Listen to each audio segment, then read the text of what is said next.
میں کب آیا؟ السلام علیکم ورحمۃ اللہ وبرکاتہ. جی وعلیکم السلام ورحمۃ اللہ وبرکاتہ. نحمده ونصلي ونسلم على رسوله الكريم وعلى آله وأصحابه أجمعين. اللهم صل على سيدنا ومولانا محمد وعلى آل سيدنا ومولانا محمد وبارك وسلم صلاة وسلاما كثيرا كثيرا. اما بعد، سب سے پہلے میں یہ تربیتی کونسل برائے خواتین، اس کو انہوں نے جو پروگرام منعقد کیا ہے، اصلاحی نشست منعقد کی ہے جوائنٹ فیملی سسٹم کے مسائل اور ان کا حل، تو میں اس پہ مبارکباد دیتا ہوں. اور یہ مسئلہ جس پہ انہوں نے پروگرام کیا ہے اور آج اختتام ہو رہا ہے اس پروگرام کا، یہ مسئلہ بہت اہم ترین مسئلہ ہے. اور یہ دنیا اور آخرت، یعنی بہت ساری چیزیں ایسی ہوتی ہے جو اصل میں دنیا سنوارنے کے لیے ہوتی ہیں، اور گو اس میں اچھی نیت کی وجہ سے آخرت بھی انسان کی سنور جاتی ہے. اور بہت ساری چیزیں ایسی ہوتی ہیں جن کا اصل مقصد آخرت سنوارنا ہے، جیسے اب نماز پڑھیں گے اثر کی ہم، اور گو اس سے کوئی دنیاوی فائدہ بھی حاصل ہو جاتا ہے. لیکن ایک ہمارا ادارہ ایسا ہے کہ اس کو بہتر کیا جائے تو یہ ہماری دنیا بھی ہے، یہ ہماری جنت بھی ہے، اور یہ مردوں کے لیے بھی ہے اور یہ عورتوں کے لیے بھی ہے. وہ کون سا ادارہ ہے؟ وہ خاندان ہے اور گھر ہے. دنیا میں تو یہ جنت ہے، فرمایا کہ لتسکنوا الیہا، سکون کی جگہ ہے. دنیا میں اگر کہیں سکون ملتا ہے تو وہ کسی سرمایہ سے نہیں ملتا، اور کسی بڑے کاروبار سے نہیں ملتا، بلکہ وہ اللہ تعالیٰ نے اس رشتے کے اندر رکھا ہوا ہے، گھر کے اندر انسان کا رکھا ہوا ہے. تو جو خاوند بیوی کا رشتہ ہے اس میں بھی، اور واللہ، اور جو گھر ہوتا ہے نا، اس میں بھی اللہ تعالیٰ نے فرمایا واللہ جعل لکم من بیوتکم سکنا، کہ اللہ تعالیٰ نے تمہارے گھروں کو سکون کا ذریعہ بنایا ہے. سکن رہائش کو بھی کہہ دیتے ہیں، اور سکون کا ذریعہ بنایا ہے تو سکون کو بھی کہہ دیتے ہیں. تو اللہ تعالیٰ نے اس کو سکون کا ذریعہ بنایا ہے. اللہ تعالیٰ قبول آپ کی، اور آخرت بھی اس سے زیادہ سنورتی ہے.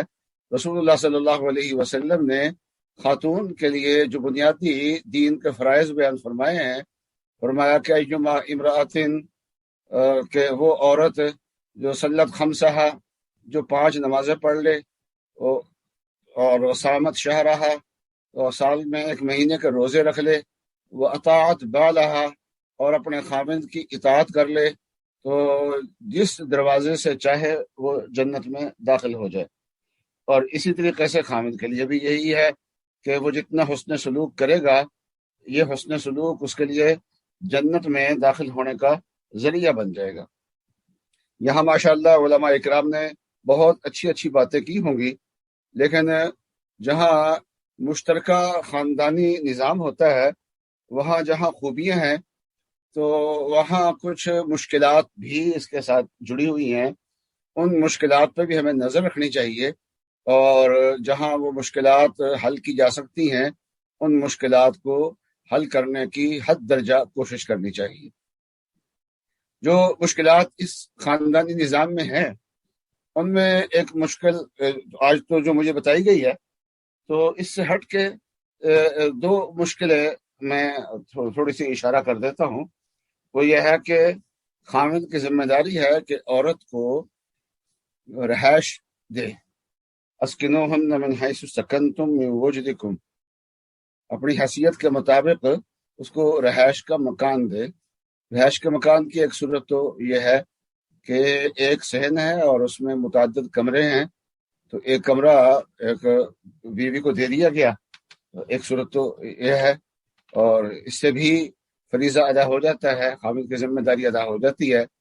لیکن اگر خاتون اس رہائش میں اپنے آپ کو مطمئن محسوس نہیں کرتی اور پرسکون محسوس نہیں کرتی، اور وہ یہ مطالبہ کرتی ہے کہ میں ایسے مکان میں رہنا چاہتی ہوں جو بالکل الگ ہو، تو پھر ایسا مکان لے کے دینا یہ خاوند کی ذمہ داری بن جاتی ہے۔ اور فقہا نے لکھا ہے کہ عورت سے دلیل نہیں پوچھی جائے گی، بھی آپ وجہ بتاؤ، دلیل بتاؤ، آپ مطمئن کیوں نہیں، آپ کا اطمینان کرتے ہیں، آپ کی جس وجہ سے آپ کو پریشانی ہے وہ وجہ ہم دور کرتے ہیں۔ تو یہ اگر یہ سوال کرنے کا حق نہیں ہے، اس لیے کہ یہ احساسات میں سے ہے، جذبات میں سے ہے، اور احساسات ہوتے ہیں، ان کے لیے کوئی دلیل نہیں ہوتی، ان کو بیان کرنے کے لیے الفاظ نہیں ہوتے۔ عورت کی بات ہی اس میں قبول کی جائے گی اور وہی حرف آخر ہوگی اور وہی خامد کا ذمہ اس کا فریضہ بن جاتا ہے۔ دوسرا یہ ہے کہ یہ مشترکہ جو نظام ہے، اس نظام میں آنے والی جو بہو ہوتی ہے تو ایک حد تک تو اس کا خاندان کے ساتھ رہنے کی ضرورت بھی ہوتی ہے، تاکہ خاندان کا مزاج وغیرہ خاندان کو پہچان سکے، ان کے رہن سہن کے طریقے کو پہچان سکے، ان کے اندر گھلے ملے۔ اور لیکن یہ ہے کہ اس کی آزادی سلب ہوتی ہے۔ جو خاندان کے بڑے ہیں، یہ ان کی ذمہ داری ہوتی ہے کہ اس کی زندگی کی جو آزادی ہے اس کا بہت زیادہ خیال کیا جائے۔ یہاں الحمدللہ بہوؤں کے ذمہ جو حقوق ہے وہ امید ہے کہ علماء اکرام نے بیان کیے ہوں گے، اور حضرت تھانوی رحمۃ اللہ علیہ نے بھی بہشتی زیور کا چھٹا حصہ، یہ میری جتنی بہنیں ہیں وہ ایک مرتبہ ضرور اس کا مطالعہ کر لیں، بہشتی زیور کا چھٹا حصہ، وہ خاندانی نظام سے متعلق بہت ہی اچھی حضرت تھانوی رحمۃ اللہ علیہ کی ہدایات ہیں، ان ہدایات کو وہاں سے لینا چاہیے۔ میں جلد اپنے موضوع کی طرف آ جاتا ہوں۔ ایک اہم ترین فریضہ ہے پردہ۔ پردہ یہ فریضہ فرائض میں سے، جیسے قرآن پاک میں نماز کا حکم ہے، اور جیسے قرآن پاک میں روزے کا حکم ہے، اور جیسے قرآن پاک میں زکوٰۃ کا حکم ہے، ایسے ہی قرآن پاک میں پردے کا حکم بھی ہے۔ سورہ نور ہے، وہ اول سے لے کے درمیان تک مکمل نظام عفت ہے۔ پہلا جو رکوع ہے، اس رکوع میں قوانین، کیونکہ نظام عفت کو قائم کرنے کے لیے کچھ قوانین اور سزاؤں کی ضرورت ہوتی ہے، اس کو بیان کیا ہے۔ پھر ام المومنین حضرت عائشہ صدیقہ رضی اللہ تعالی عنہا پہ تہمت لگی تھی، اس کے دفاع کے لیے 10 آیات ہیں، اور اسی کا پھر آگے تتمہ ایک رکوع مزید ہے۔ اور اس کے بعد پھر یہ پردے کے احکام اور عفت کے جو احکام ہیں، جس سے گھر میں پاک دامنی قائم ہو۔ گھر کے کو جنت بنانے کے لیے سب سے زیادہ ضروری ہے کہ وہ پاک دامنی وہاں پر ہو۔ حق تعالی شانہ نے سورہ نور میں جہاں یہ نظام عفت کو بیان فرمایا ہے، پہلا یہ ہے کہ کسی گھر میں جاؤ تو اجازت لیے بغیر نہ جاؤ۔ حتیٰ کہ رسول اللہ صلی اللہ علیہ وسلم کا ارشاد یہ ہے کہ اپنے گھر میں بھی جاؤ تو اجازت لے کے جاؤ۔ کبھی ایسا ہوتا ہے کہ انسان اپنے گھر میں جاتا ہے، چپ کر کے چل جاتا ہے، اور اجنبی کوئی خاتون ملنے کے لیے آئی ہوتی ہے، وہ پردے کے ساتھ نہیں ہوتی، اس نے برقع وغیرہ اتارا ہوا ہوتا ہے۔ جب رسول اللہ صلی اللہ علیہ وسلم نے اپنے گھر کے بارے میں یہ مسئلہ بیان فرمایا تو کسی آدمی نے پوچھا کہ یا رسول اللہ، میرے گھر میں تو میری امی جان ہے، صرف والدہ ہیں، تو وہاں بھی اجازت لے کے جاؤ؟ حضور نے فرمایا ہاں، وہاں پر بھی اجازت لو، اور فرمایا کہ کیا تم پسند کرتے ہو کہ تمہاری والدہ کسی وجہ سے کسی مقصد کے لیے بے لباس ہو اور اسی حالت میں تم گھر کے اندر داخل ہو جاؤ؟ یا رسول اللہ، یہ تو پسند نہیں کرتا۔ فرمایا پھر اجازت لینی چاہیے۔ ہاں، اجازت لینے کے طریقے مختلف ہوتے ہیں، ایک یہ ہے کہ گھر میں بیل بجا کے جائے، یا کہ کھنگار کے جائے، السلام علیکم کے الفاظ کہے گھر کے ابتدائی حصے میں کھڑے ہو کے، اور جس سے پتہ چل جائے کہ اندر جانے کی اجازت ہے یا نہیں ہے۔ تو پھر اس کے بعد فرمایا حق تعالی شانہ نے گھریلو نظام کی پاکیزگی اس کو بیان کرنے کے لیے فرمایا قل للمؤمنین یغضوا من ابصارہم، کہ مومنوں سے کہہ دے کہ اپنی نگاہوں کو پست رکھا کریں، یعنی غیر محرم کی طرف ان کی نگاہ نہیں پڑنی چاہیے۔ یہ نگاہوں کی حفاظت، یہ مردوں کو حکم دیا نگاہوں کی حفاظت کا۔ آگے فرمایا وَقُلْ لِلْمُؤْمِنَاتِ يَغْضُضْنَ مِنْ أَبْصَارِهِنَّ، مومن عورتوں سے بھی کہہ دے کہ اپنی نگاہوں کو پست رکھیں۔ اور اللہ تبارک و تعالیٰ احکم الحاکمین ہے، وہ حکم بیان کر دیں ہمیں اس پہ عمل کرنا کہ ہم اس پہ عمل کرنے کے پابند ہیں، ہمیں اس پہ عمل کرنا پڑے گا، لیکن یہ ہے کہ اللہ احکم الحاکمین ہونے کے باوجود پھر اس کی حکمتیں بھی بیان فرما دیں۔ فرمایا قل للمؤمنین یغضوا من ابصارہم ویحفظوا فروجہم، اور شرمگاہوں کی حفاظت کریں۔ تو اس سے معلوم ہوا کہ نگاہ اور شرمگاہ ان کا آپس میں پاکیزگی میں بہت جوڑ ہے، ایک پاکیزہ تو دوسری چیز بھی پاکیزہ ہو جاتی ہے۔ اور فرمایا ذالک ازکیٰ لہم، یہ ان کے لیے پاکیزگی کا ذریعہ ہے، یہ نگاہوں کو نیچے رکھنا۔ اور جہاں نگاہوں کو نیچے رکھنے کا حکم دیا، وہاں حق تعالی شانہ نے ساتھ ایک حکم بھی دیا، ایک بات بھی بتائی ہمیں۔ فرمایا ان اللہ خبیر بما یصنعون۔ یہ آیت جو ہے نا، یہ ہمیں ذہن نشین کر لینی چاہیے، کہیں لکھ کے سامنے رکھ لینی چاہیے کہ جو کچھ ہم کر رہے ہیں اللہ تعالیٰ اس سے باخبر، جو لوگ کرتے ہیں اللہ تعالیٰ اس سے باخبر ہیں۔ یہ نگاہیں کی حفاظت ہوتی ہے یا نہیں ہوتی، اللہ تعالیٰ اس سے باخبر ہے۔ پھر خواتین کو بھی حکم دیا، یہ حکم مشترکہ ہے دونوں کے لیے۔ اور ایک حکم حق تعالی شانہ نے پھر آگے دیا ہے، وہ خواتین کو حکم دیا، وہ کیا ہے کہ وَلَا يُبْدِينَ زِينَتَهُنَّ، کہ اپنی زینت کو چھپائیں، دوسروں سے، غیر محرموں سے اپنی زینت کو چھپائیں۔ وَلَا يُبْدِينَ زِينَتَهُنَّ إِلَّا لِبُعُولَتِهِنَّ، ہاں خاوند کے سامنے زینت ظاہر کرنا اس میں کوئی حرج نہیں، إِلَّا لِبُعُولَتِهِنَّ أَوْ آبَائِهِنَّ أَوْ آبَاءِ بُعُولَتِهِنَّ، کہ اپنے باپ کے سامنے اور بیٹوں کے سامنے، بھائیوں کے سامنے، یعنی جو بھی محرم رشتہ داریاں ہیں اللہ تعالیٰ نے ان کا تذکرہ کیا ہے کہ ان سے اپنی زینت چھپانا ضروری نہیں ہے، لیکن ان سے ہٹ کے باقی جو لوگ ہیں ان سے اپنی زینت کو چھپائیں۔ ایک گھر میں رہنے والے جو افراد ہیں تو وہ دو طرح کے ہوتے ہیں، ایک تو خاتون کے محرم ہیں، ان کے بارے میں تو اللہ تعالیٰ نے فرما دیا، وہاں تو نہ تو نگاہ کی حفاظت کا حکم ہے، نہ مرد کو حکم ہے محرم سے نگاہ کی حفاظت کرے، اور نہ عورت کو حکم ہے کہ وہ مرد سے نگاہ کی حفاظت کرے۔ اور البتہ غیر محرم جو ہے ان کے بارے میں دونوں کو حکام ہے، نگاہ کی حفاظت کا حکم دونوں کو ہے، اور پردے کا حکم یعنی اپنے زینت کو چھپانا، بدن کو چھپانا، اس کا حکم جو ہے وہ صرف خواتین کو حق تعالی شانہ نے دیا ہے۔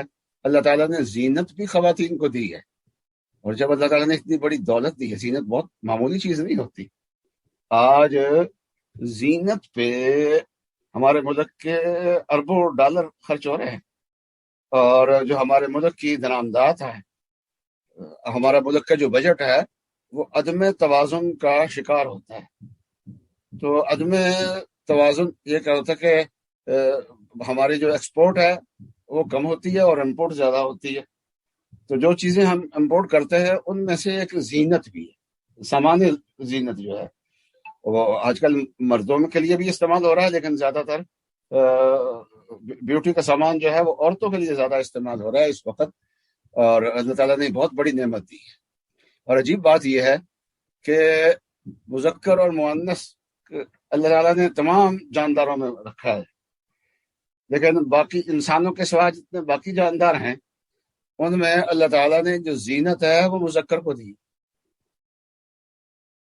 مور ہے تو ایک آپ دیکھیں گے کہ مور دو قسم کے ہوتے ہیں، ایک ہوتا ہے بڑی دم والا، اور اس کو وہ پھیلاتے بھی ہے، چھتری سی اس کی بنا دیتے، بڑی خوبصورتی ہوتی ہے اس پہ۔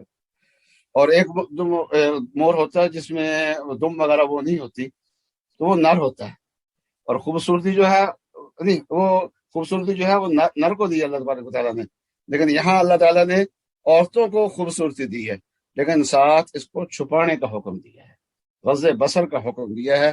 یہ آگے پھر سورہ نور میں آگے بھی احکام ہیں، آپ بذات خود دیکھنا چاہیں تو وہ دیکھ لیں، چونکہ میرا مسئلہ یہاں تک ہے اس لیے میں اس کو عرض کرتا ہوں۔ حق تعالی شانہ نے نگاہوں کی حفاظت کا بھی حکم دیا ہے اور پردے کا بھی حکم دیا ہے، لیکن ایک گھر میں رہتے ہوئے یہ ذرا مشکل کام ہوتا ہے، تو اس مشکل کا کیا حل نکالیں؟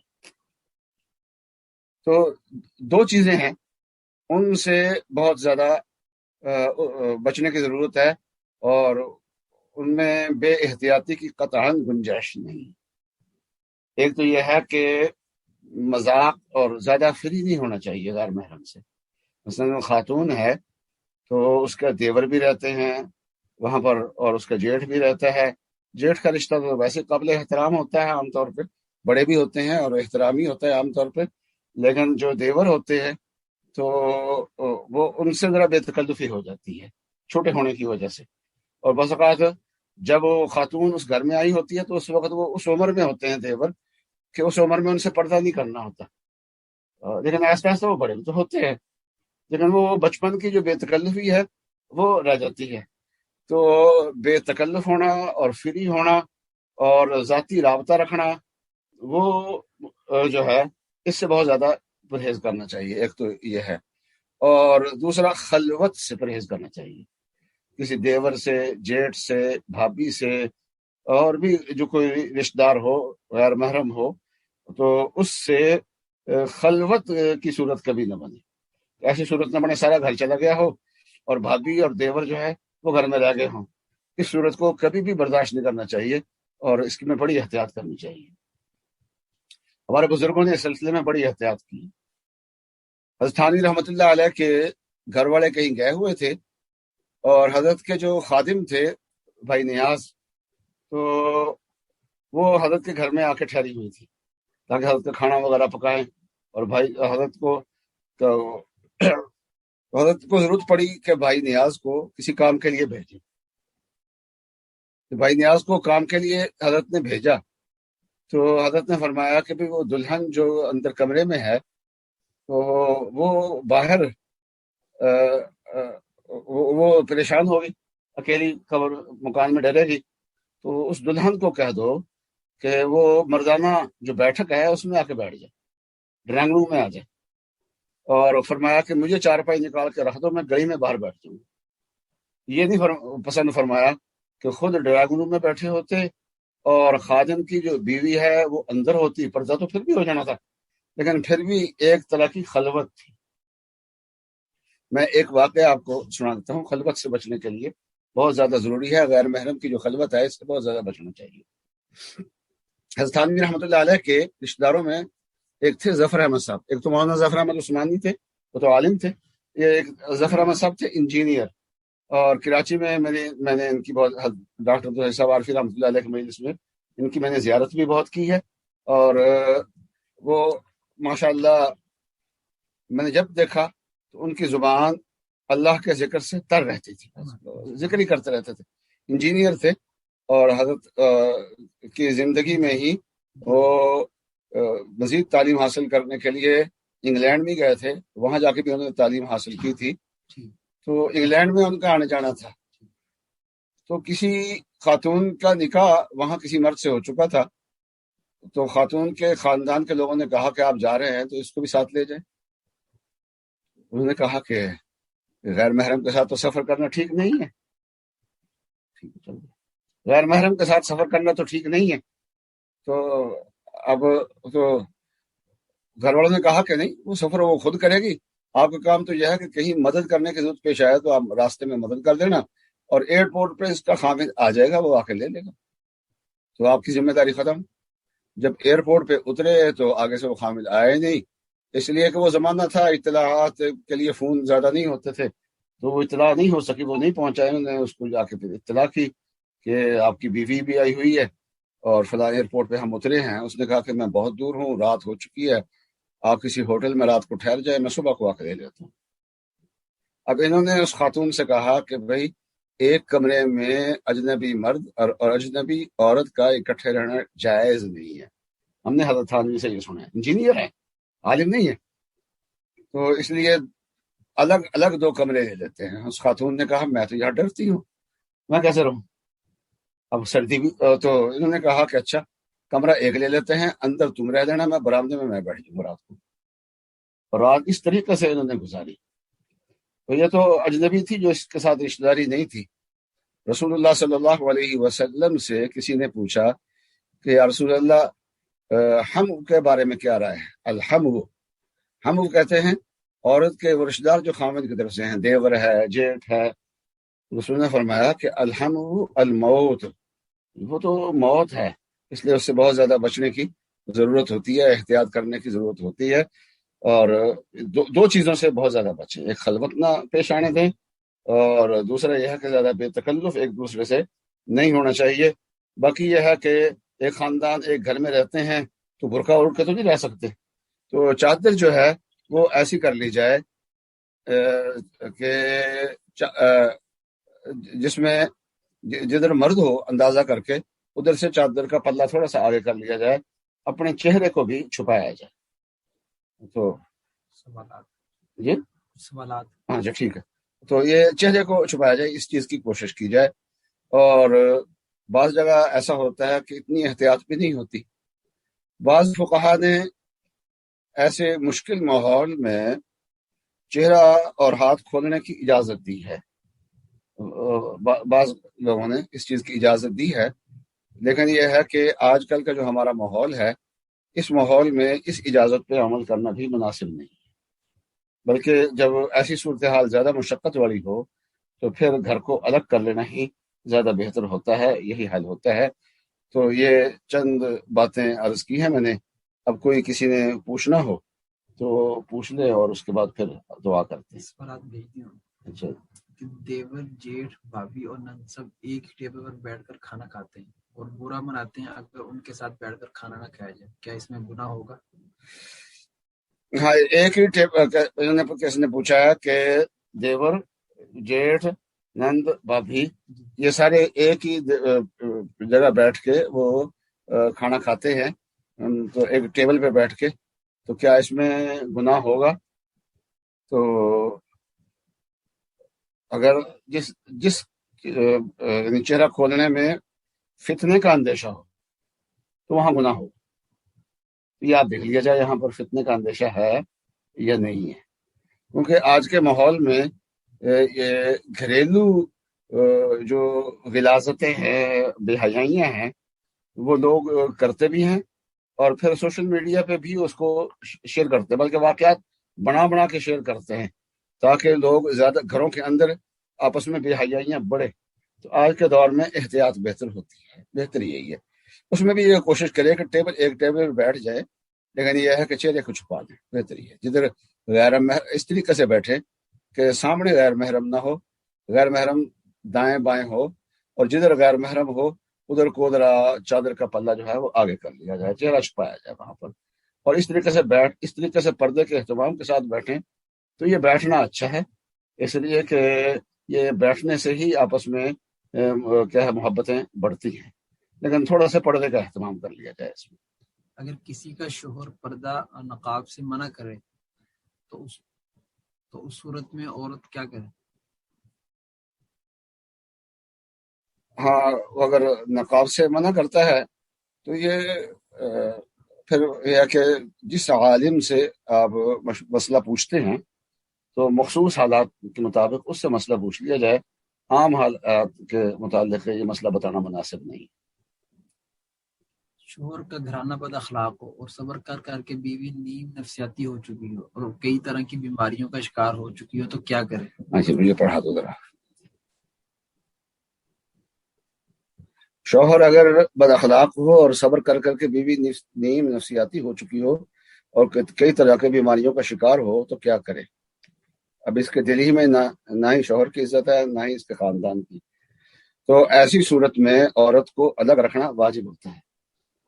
تو جو یہ مشترکہ خاندانی نظام ہوتا ہے نا، اس میں نے دو مشکلات اور عرض کی تھی، تو ایک تو اس میں سے یہ تھی کہ عورت کی آزادی برقرار نہیں رہتی اور وہ مشکلات کا شکار ہو جاتی ہے، اور اس میں ایک مشکل یہ ہوتی ہے کہ ایسی مشکلات میں مرد عورت کو اور زیادہ دباتا ہے، اس کے ذہن میں ماں کا احترام ہوتا ہے لیکن بیوی کا جو فریضہ اس کے ذمہ ہے وہ نہیں ہوتا، تو خامد بھی گناہ گار ہے اس صورت میں، اور اس کی والدہ کی وجہ سے اگر یہ صورتحال بنی ہے یا اس کی خامد کی بہنوں کی وجہ سے یہ صورتحال بنی ہے تو وہ بھی گناہ گار ہیں۔ حدیث شریف میں رسول اللہ صلی اللہ علیہ وسلم سے عرض کیا گیا، کسی نے پوچھا کہ ایک خاتون جو ہے وہ صرف فرض نماز پڑھتی ہے اور ایک خاتون جو ہے وہ فرض نمازوں کے ساتھ ساتھ نفل نمازوں کا بھی اہتمام کرتی ہے۔ پہلی خاتون جو صرف فرض پڑھتی ہے اس سے کسی کو تکلیف نہیں، دوسری خاتون جو فرائض اور نوافل کا اہتمام کرتی ہے اس سے پڑوسیوں کو تکلیف ہے۔ تو رسول اللہ صلی اللہ علیہ وسلم نے فرمایا کہ دوسری قسم کی جو عورت ہے یہ جہنمی ہے۔ تو یہ عورت بھی اسی طریقے سے جن کی وجہ سے یہ عورت مشکلات کا شکار ہے، تو اگر اس کی والدہ کی وجہ سے ہے تو وہ والدہ جہنمی ہے، اور خامد کو بھی چاہیے کہ اپنی والدہ کو ظلم سے بچائے، ظالم بننے سے بچائے۔ جی، جوائنٹ فیملی ہے اور کچن اوپن ہے، آنے جانے کا راستہ کچن کے سامنے ہے اور دین کا ماحول نہیں ہے، جیٹ سے بہت بے پردگی ہو جاتی ہے، تو کس طرح اس سے بچا جائے؟ ہتھیلیاں، یعنی کبھی ایسا ہوتا ہے کہ گھر کے ماحول میں وہی ہے کہ ایک عورت تو پردہ کرنا چاہتی ہے لیکن یہ ہے کہ باقی ماحول اس کا ساتھ نہیں دے رہا، تو اس میں ایک تو دو باتیں جو میں نے پہلے عرض کی ہیں کہ خلوت اور بے تکلفی، یہ اس سے تو بچنا چاہیے، اور اس کے ساتھ ساتھ چہرہ اور ہتھیلیاں، ان کے سوا باقی جسم جو ہے وہ اس کو ڈھانک کے رکھے۔ اگر دوسرے لوگ پردے کا اہتمام نہیں کرتے، عورت کم از کم اتنا ضرور کرے، اور اگر دوپٹہ لے کے چہرے کو سامنے جدھر مرد ہے ادھر پردہ زیادہ کھینچ لے تو زیادہ بہتر ہے۔ جی حضرت، ایک تو سوال اور ہے میرے پاس، جی جو اگر اجازت ہو تو۔ جی فرمائیے۔ جی جی، ایک سوال ہے کہ اگر ساتھ بیٹھ کر کھانا کھانے میں آواز کا پردہ برقرار نہیں رہتا تو کیا اس طرح بیٹھ کر کھانا صحیح ہے؟ یہ آواز کا پردہ گھروں میں نہیں ہوگا، جی یہ گھر کے اندر جو ایک رہتے ہو نا وہاں تو آواز کا پردہ رہ نہیں سکتا، اس لیے آواز کے پردے کی کوئی بات نہیں ہے ایک گھر کے اندر جو ہے۔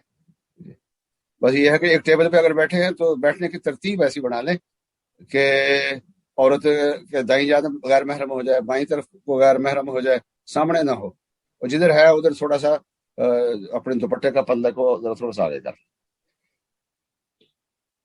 حضرت ایک سوال یہ کہ ماموں سسر سے پردہ ہے؟ جی ہاں، خامد کا جو ماموں ہے اسے پردہ ہے۔ جی ٹھیک حضرت، جزاک اللہ، اللہ تعالیٰ آپ کو جزائے خیر سے نوازے۔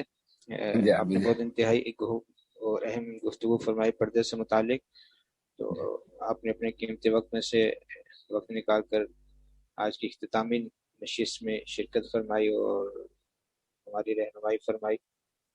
اللہ تعالیٰ آپ کے عمر میں برکت عطا فرمائے اور آپ کے علم سے ہمیں مستفید عطا فرمائے۔ تو آپ سے درخواست ہے کہ آج کی نشست جو 2 روزہ نشست ہے اس کی دعا فرما دیں، اور دعا کے بعد جو کچھ اعلانات ہیں خواتین کے لیے وہ انشاءاللہ دعا کے بعد جو ہے وہ بتائے جائیں۔ الحمدللہ رب العالمین الرحمن الرحیم مالک یوم الدین، ایاک نعبد و ایاک نستعین، اللہم صلی علی سیدنا و مولانا محمد وعلی آل سیدنا و مولانا محمد وبارک وسلم۔ ارحم الراحمین، یہ محنت کی گئی ہے اور خواتین نے اس میں شرکت کی ہے، یا اللہ جنہوں نے پروگرام بنایا، جنہوں نے محنت کی، جنہوں نے بیانات کیے، یا اللہ سب کی محنتوں کو اپنی بارگاہ میں قبول فرما لیجئے۔ جو ہماری بہنیں بیٹیاں اس پروگرام میں شریک ہوئی ہیں، یا اللہ ان کی حاضری کو اپنی بارگاہ میں قبول فرما لیجئے۔ ارحم الراحمین، ان کے گھروں کو جنت بنا دیجئے۔ یا اللہ گھروں کے اندر جو مشکلات ہیں، مسائل ہیں، یا اللہ ان کی مشکلات کو اور مسائل کو حل فرما دیجئے۔ اے اللہ گھروں کا ماحول ایسا بنا دیجئے جو جنت ہو، خامد اور بیوی میں الفتیں ہم آہنگیاں پیدا فرما دیجئے جس سے وہ اولاد کی تربیت بھی اچھی کر سکے۔ ارحم الراحمین، بڑوں کا ادب اور چھوٹوں کی شفقت یا اللہ ہمیں نصیب فرما دیجئے۔ وصلی اللہ تعالی علی خیر خلقہ سیدنا و مولانا محمد وعلی آلہ واصحابہ اجمعین، آمین برحمتک یا ارحم الراحمین۔ جزاک اللہ۔ اس نشست میں جو خواتین ہیں ان کے لیے چند ایک اعلانات ہیں۔ تو الحمدللہ جوائنٹ فیملی سسٹم کی 2 روزہ جو تربیتی وہ اصلاحی نشست تھی آج مکمل ہو گئی ہے، لیکن ایک نشست اور باقی ہے جس کے لیے بار بار اعلانات بھی کیے گئے ہیں۔ آئندہ اتوار کو یعنی 4 جولائی روز اتوار کو خواتین کی جو مخصوص ایام کے مسائل ہیں ان پر گفتگو ہوگی، اور ہمارے ساتھ مختلف مفتیان کرام ہوں گے جو کہ اس سلسلے میں جو فقہی اور شرعی جو مسائل ہیں اس سلسلے میں رہنمائی فرمائیں گے. تو یہ عذرائے کرام یہ نوٹ فرما لیں. اور دوسرا اعلان یہ ہے کہ جیسے کل بھی آپ سے درخواست کی گئی تھی اور اکثر خواتین نے اس پہ عمل بھی کیا کہ جیسے کل کی نشست کے لیے فیڈ بیک فارم بنایا گیا تھا اور آپ تمام خواتین کو گروپس میں شیئر بھی کیا گیا تھا. تو اسی طرح آج کی نشست کے لیے بھی ایک فیڈ بیک فارم بنایا گیا ہے. تو عذرائے کرم وہ اس کو ضرور سبمٹ کرے، اور اس میں کچھ چیزیں پوچھی گئی ہیں. تو امید ہے کہ یہ آج کی نشست کا جو فیڈ بیک فارم ہے وہ آپ تمام خواتین جو ہے وہ اس کو مکمل کر کے سبمٹ کریں گے. اور اس کے ساتھ ساتھ آخری اعلان یہ ہے کہ الحمدللہ شریعہ تربیتی کونسل برائے خواتین جو خواتین کے سلسلے میں جو ہے ان کی تربیت و اصلاح کے سلسلے میں مختلف نشستیں منعقد کر رہی ہے. تو اس حوالے سے آپ میں سے ایسی خواتین جو ادارے کے ساتھ رضاکارانہ طور پر جو ہے وہ شریک ہونا چاہیں تو اس کا اظہار بھی فیڈ بیک فارم میں فرما دیں. اس کے لیے بھی کالم وہاں رکھا گیا ہے. اور اس کے ساتھ ساتھ ایک کالم اور فیڈ بیک فارم میں رکھا گیا کہ ایسی خواتین جو کہ انگلش یا انگریزی پر جن کو عبور ہو تو وہ بھی اپنا اظہار فرما دیں، کیونکہ ہمارے ساتھ جو اس وقت جتنی بھی خواتین ہیں وہ الحمدللہ تقریباً اردو جانتی ہیں، لیکن ایسی خواتین بھی ہیں جو نشست میں شریک ہونا چاہ رہی تھی لیکن جو ہے وہ ان کو اردو نہیں آتی، اردو سمجھ نہیں آتی، یعنی غیر ملک میں ہیں اور مسلم خواتین ہیں ان کو اردو سمجھ میں نہیں آتی. تو ان کے لیے ہم آئندہ چل کے ایک ترتیب بنا رہے ہیں انگریزی کے حوالے سے. تو اس سلسلے میں اگر کوئی خاتون یا خواتین جو ہے وہ اپنا تعاون پیش کریں تو ہمارے لیے سعادت ہوگی. تو عذرائے کرام یہ تمام اعلانات نوٹ فرما لیں. انشاءاللہ آئندہ اتوار کو 4 جولائی بروز اتوار 3 بجے انشاءاللہ ہماری اگلی نشست ہوگی. پھر اس کے بعد جو ہے آئندہ کی ترتیب انشاءاللہ بنا دی جائے گی. ہماری کوشش یہ ہے کہ ہر مہینے جو ہے وہ تربیتی و اصلاحی تربیت و اصلاح کے سلسلے میں نشست منعقد کی جائے اور اس میں مختلف علماء کرام جو ہیں وہ گفتگو فرمائیں. تو آج کی نشست کا اختتام ہوتا ہے. اللہ تعالیٰ جزائے خیر سے نوازے ہمارے تمام علماء کرام کو جنہوں نے اپنے مخصوص وقت نکالا اس نشست کے لیے آج اور کل، اور اسی طرح آپ تمام خواتین کو بھی کہ جنہوں نے اس نشست کو اٹینڈ کیا اور شریک ہوئیں. اللہ تعالیٰ تمام خواتین کو بھی جزائے خیر سے نوازے، اور جو کچھ پڑھا گیا سنا گیا اللہ تعالیٰ اس پر عمل کرنے کی توفیق عطا فرمائے.